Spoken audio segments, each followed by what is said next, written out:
Okay students, आज हम लोग को देखना है चैप्टर 8 लीनियर इक्वेशन। हमारा चैप्टर 7 कंप्लीट हो गया है। ठीक है, यूनिटरी मेथड वाला।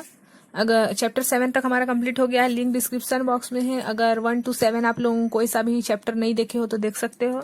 आज हम लोग को देखना है चैप्टर 8 लीनियर इक्वेशन। ठीक है, तो चैप्टर 8 लीनियर इक्वेशन में हम लोग का ये 8.1 है, 1, 2 and 3 क्वेश्चन है। ठीक है, इसमें हम लोग को स्टेटमेंट बनाना है। जैसे दिया है the sum of number n and 10 is 25। हम लोग इसमें स्टेटमेंट इसमें दिया है, इसको इक्वेशन बनाना है। ठीक है, तो मैं यहाँ लिख दी हूँ, देखो इक्वेशन बनाए। क्वेश्चन दिया है the sum of number n, NO dot है, ये नंबर है। ठीक है, the sum of number n and 10 is 25। Sum मतलब कि प्लस होता है, यानी कि n एंड 10 का सम।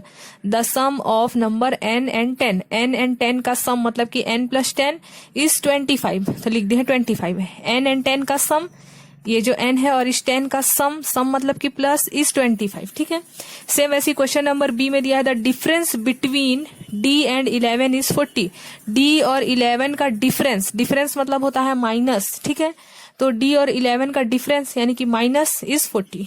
ठीक है, 7 टाइम्स m इज 84। 7 टाइम्स मतलब कि क्या होता है, मल्टीप्लाई। 7 टाइम्स m यानी कि 7 मल्टीप्लाई m, तो हम लोग 7 को m से मल्टीप्लाई करेंगे तो 7m होगा, इसलिए यहाँ लिख दिया है 7m इज 84। इज मतलब इक्वल 84। ठीक है, सेम वैसे ही दिया है हाफ ऑफ y। हाफ को हम लोग कैसे लिखते हैं, 1/2। तो वही लिखा है हाफ ऑफ y, y का हाफ, y का आधा, यानी कि y/2 इज 33। ठीक है, 3 subtracted from 5 times b is 12। 5 times b को हम लोग क्या लिखेंगे, 5 टाइम्स b मतलब कि 5/5b। जैसे कि 7 टाइम्स m था तो 7m, वैसे ही 5 टाइम्स b है मतलब कि 5b। ठीक है, फ्रॉम बोल रहा है, यानी कि फ्रॉम के बाद वाला को पहले लिखते हैं और फ्रॉम के पहले वाले को बाद में, इसलिए 5 टाइम्स b मतलब कि 5b, सब्ट्रैक्टेड मतलब कि -3 इज 12। ठीक है, सेम वैसे ही 5 टाइम्स x मतलब कि 5 into x यानी कि 5x, एडेड मतलब प्लस 2 3 गिव्स 80। जब हम लोग 5 टाइम्स x में 3 ऐड करेंगे तो क्या मिलेगा, 18। गिव्स मतलब कि मिलेगा 18। ठीक है, वैसे यहाँ 1/6 को कैसे लिखेंगे, 1/6। तो 1/6 ऑफ c, इसलिए लिख दिया है c/6। c 1 जा c ही होगा, इसीलिए इज 2 मोर मतलब कि ज्यादा, इसलिए प्लस किए हैं देन 8। ठीक है, वैसे ही दिया है इफ यू एड 4 to 1/4। अगर 4 को हम लोग 1/4 में क्या कर दें, ऐड कर दें, तो क्या मिलेगा, 40 मिलेगा। ऐड करने बोल रहा है। ठीक है, यहाँ लिखा है इफ यू एड 4 को ऐड करो बोल रहा है 1/4 ऑफ p। 1/4 यानी कि 1/4 ऑफ p मतलब कि p 1 जा p हो जाएगा, यानी कि p/4 को हम लोग ऐड करेंगे 4 से, तो क्या मिलना चाहिए, 40। वैसे आई नंबर में दिया है if you take away 8 from 8 times e। Take away मतलब बाहर निकाल लेंगे, बाहर निकालना मतलब कि माइनस करेंगे, यानी कि 8 टाइम्स e, यानी कि 8e में से, अगर फ्रॉम बोला था इसलिए 80 को पहले लिखे, और टेक अवे मतलब बाहर निकाल लेना मतलब कि माइनस कर देना। ठीक है, उसमें 8 को माइनस करेंगे, यू गेट 0। ठीक है, क्या मिलना चाहिए हम लोग को, यू गेट 0, इसीलिए यहाँ पास लिख दिए हैं 0। वैसे यहाँ लिखा है J number 13 added to quotient of t। ठीक है, एंड 7 गिव्स 20। बोल रहा है 13 को ऐड करना है किससे, quotient of t and 7। t का कोशेंट क्या होगा, देखो quotient of t quotient and 7 gives. देखो t कोशेंट बोल रहा है मतलब कि t डिवाइडेड बाय 7 को प्लस करेंगे 13 से, क्या मिलेगा, 20 मिलेगा। ठीक है, वैसे क्वेश्चन नंबर के में दिया है 9 less than the total of number x and 2 gives 53। ठीक है, जो टोटल नंबर है x and 2, x plus 2 total बोल रहा है, इसलिए x प्लस 2, उसमें हम लोग को क्या बोल रहा है, टोटल नंबर में माइनस करने 9 को। 9 लेस मतलब कि कम मतलब कि माइनस, तो x में से 2 को ऐड करो बोल रहा है और 9 माइनस करो तो क्या मिलना चाहिए, 53। तो वही लिख दिए है। ठीक है, तो ये हो गया। अब इसको हम लोग को स्टेटमेंट बनाना है। पहले हम लोग स्टेटमेंट से इक्वेशन बनाए, अब इक्वेशन से स्टेटमेंट बनाएंगे। तो यहाँ जैसे क्वेश्चन में दिया है, क्वेश्चन नंबर 2 में इसको हम लोग ऐसे कन्वर्ट करेंगे। ठीक है, तो यहाँ अब ये इक्वेशन है, इसको स्टेटमेंट बनाएंगे। x प्लस 3 इक्वल टू 14, तो हम लोग इसको लिख सकते हैं the sum of x and 3, sum मतलब कि plus, the sum of x and 3 is 14, उसी को लिख दिया है। वैसे इसको लिख सकते हैं difference between 5 and y, difference मतलब माइनस होता है, ठीक है। डिफरेंस बिटवीन किसके बीच का डिफरेंस, 5 एंड y के बीच का डिफरेंस, इसलिए difference between 5 and y is -3, उसी को लिख दिया है। वैसे 16m यानी कि 16m मतलब कि 16 टाइम्स m, क्योंकि 16 और m के बीच मल्टीप्लाई है, तो 16 टाइम्स m इज 96। वैसे q बाई 9 है, तो quotient of q and 9 is quotient of q by 9 है, तो हम लोग उसको लिख सकते हैं कोसेंट ऑफ q, जैसे कि यहाँ पर हमारा था ना एक question quotient of t and 7, इस तो हम लोग क्या लिखे थे t बाई 7, वैसे यहाँ पास लिखा हुआ है कोसेंट ऑफ q एंड 9, इसलिए q बाई 9 इज 9, वही लिखा है, तो इसको हम लोग लिख सकते हैं q बाई 9 को quotient of q and 9 is 9, मतलब कि इक्वल के बाद 9 है इसीलिए 9। वैसे यहाँ पर हम लोग लिख सकते हैं, देखो 3/4 को हम लोग लिख सकते हैं 3/4, वैसे ही 1/3 लिखा था तो 1/3, या फिर 1/4 रहता है तो 1/4, वैसे ही 3/4 है तो 3/4 है ना, इसलिए 3/4 ऑफ p, ठीक है, 3/4 ऑफ ए नंबर p, क्योंकि p मल्टीप्लाई है, ठीक है, इसलिए ऑफ लग रहा है, ऑफ का मतलब मल्टीप्लाई होता है, of A number p is 15। वैसे यहाँ 6x यानी कि 6 टाइम्स x को हम लोग ऐड कर रहे हैं 11 से, तब क्या मिलता है 35, तो लिख देंगे 6 times x is added to 11 gives 35। वैसे यहाँ लिखा है b बाई 7, तो हम लोग इसको लिख सकते हैं ऐसे 3 लेस, क्योंकि 3 कम है तो हम लोग लिख सकते हैं -3 है ना, इसलिए 3 less than quotient of b of 7, ठीक है, b and 7, quotient of b and 7, क्योंकि b डिवाइडेड बाय 7 है इसलिए b एंड 7 इज 8, तो 3 में से जब हम लोग b बाई 7 को माइनस करते हैं तो क्या मिलना चाहिए 8, उसी को लिख दिए हैं स्टेटमेंट में, 3 less than quotient of b and 7 is 8, ठीक है। वैसे इसको लिख सकते हैं, जैसे इसको 3 लेस देन लिखे थे क्योंकि माइनस था, वैसे इसको भी तो लिख सकते हैं 14 less than is 3 times x, क्योंकि 3 और x मल्टीप्लाई है, 3 टाइम्स x रिजल्ट इन 4, क्या मिलेगा रिजल्ट 4 मिलेगा, या फिर रिजल्ट नहीं लिखना चाहते हैं तो लिख सकते हैं, जैसे हमने यहाँ लिख दिए थे 7 इज 8, वैसे लिख सकते हो x इज 14, हाँ 14 तो यहाँ है ना 4, तो आप लोग रिजल्ट भी लिख सकते हो या फिर आंसर भी लिख सकते हो, या फिर जैसे मैं यहाँ लिखी हूँ इस 8, वैसे आप लोग यहाँ रिजल्ट नहीं लिखना चाहते हो तो इस 4 ऐसे भी लिख सकते हो, ठीक है। वैसे इसको लिख सकते हैं, जैसे कि इसमें 14 लेस था तो आप लोग चाहो तो इसको भी लिख सकते हो 7 less than quotient of y and 5 is 8, या तो ये स्टेटमेंट लिख लो, या फिर जो मैं लिखी हूँ अलग से 7 सब्ट्रैक्टेड फ्रॉम, क्योंकि 7 बाद में है इसलिए फ्रॉम लिख सकते हैं, 7 subtracted from quotient of y and 5 is 8, या फिर एक ये वाला 3 में आप लोग को स्टेटमेंट बता रही हूँ, या फिर यही वाला लिख सकते हो जो मैं लिखी हूँ 7 सब्ट्रैक्टेड फ्रॉम 1/5 ऑफ y, क्योंकि 1/5 y है तो हम इसको लिख सकते हैं ना 1/5 ऑफ y इज 8, या फिर क्या लिख सकते हो 7 is less than quotient of y and 5 is 8, ये वाला भी लिख सकते हो, ठीक है। तो आप लोगों की मर्जी, जैसा भी आप लोग लिखना चाहो लिख सकते हो, जरूरी नहीं है कि जो मैं लिखी हूँ वही लिखना है, ठीक है, बस समझना है आप लोगों को। वैसे इसको भी लिख सकते हैं 5 इज सब्ट्रैक्टेड, क्योंकि माइनस है ना इस साइड, इसलिए पहले अगर 5 को लिखना चाहे तो फ्रॉम लगाना पड़ेगा, तो 5 is subtracted from y gives -12, या फिर इसी को लिख सकते हो 5 is subtracted from y is -12, gives नहीं लिखना चाहते हो तो, या फिर ऐसे भी लिख सकते हो 5 सब्ट्रैक्टेड फ्रॉम y रिजल्ट -12, या फिर क्या लिख सकते हो 5 is less than y, less than भी तो लिख सकते हैं, ठीक है, 5 is less than y is -12, ठीक है। अब इसको क्या लिख सकते हो, नेगेटिव है, माइनस मतलब नेगेटिव होता है, तो negative quotient of p and 7, ठीक है, negative quotient of p and 7 is 7, ये भी लिख सकते हो, कोशेंट इसलिए लगा रहे हैं क्योंकि डिवाइड में है p बाई 7, ठीक है। अब देख लेते हैं क्वेश्चन नंबर 3 में क्या दिया है, from an equation of the following case. अब हम लोग को इसका भी इक्वेशन बनाना है, जैसे यहाँ दिखा the sum of 2 consecutive number is 51, number कोई सा भी अगर हम लोग ले लेते हैं, कॉन्जिक्यूटिव मतलब होता है लगातार चलने वाला नंबर, उसका सम कितना होना चाहिए 51, तो इसका हम लोग को सिर्फ स्टेटमेंट बनाना है। कॉन्जिक्यूटिव नंबर जैसे नॉर्मल बताऊं तो 1 2 3 4 ये कॉन्जिक्यूटिव नंबर है, जैसे कि इवन में कॉन्जिक्यूटिव नंबर क्या हो जाएगा 2 4 6, ऑड में कॉन्जिक्यूटिव नंबर क्या हो जाएगा 1 3 5 7। वैसे ही हम लोग को अभी कॉन्जिकेटिव नंबर कौन सा है वो तो पता नहीं है, तो हम लोग मान लिए कि फर्स्ट कॉन्जिकेटिव नंबर x है और सेकंड कॉन्जिकेटिव नंबर है x+1। अगर 3 कॉन्जिकेटिव नंबर बोलता तो x+2, फोर्थ में x+3, फिफ्थ में x+4, ऐसे बस +1 2 3 ऐसे करते जाते, क्योंकि यहाँ x+0 करने का कोई मतलब नहीं है, क्योंकि x+0 x ही होगा, इसलिए फर्स्ट कॉन्जिकेटिव नंबर x है और सेकंड कॉन्जिकेटिव नंबर x+1 है। या फिर हम लोग, क्योंकि यहाँ पास हम लोग को ये तो नहीं बोला है कि माइनस होगा या प्लस, इसलिए हम लोग सेकंड कॉन्जिकेटिव नंबर को x-0 भी ले सकते हैं, सॉरी 1 भी ले सकते हैं, क्योंकि देखो यहाँ x+0 करूं या x-0 करूं रिजल्ट क्या मिलेगा, x ही मिलेगा, क्योंकि x+0 भी x होगा और x-0 भी x होगा। लेकिन यहाँ x+1 और x-1 अलग अलग हो जाता है, इसलिए हम लोग इसको लिख लिए हैं। तो इसका दो बोला है कि जो 2 कॉन्जिकेटिव नंबर है वो कितना होना चाहिए 51।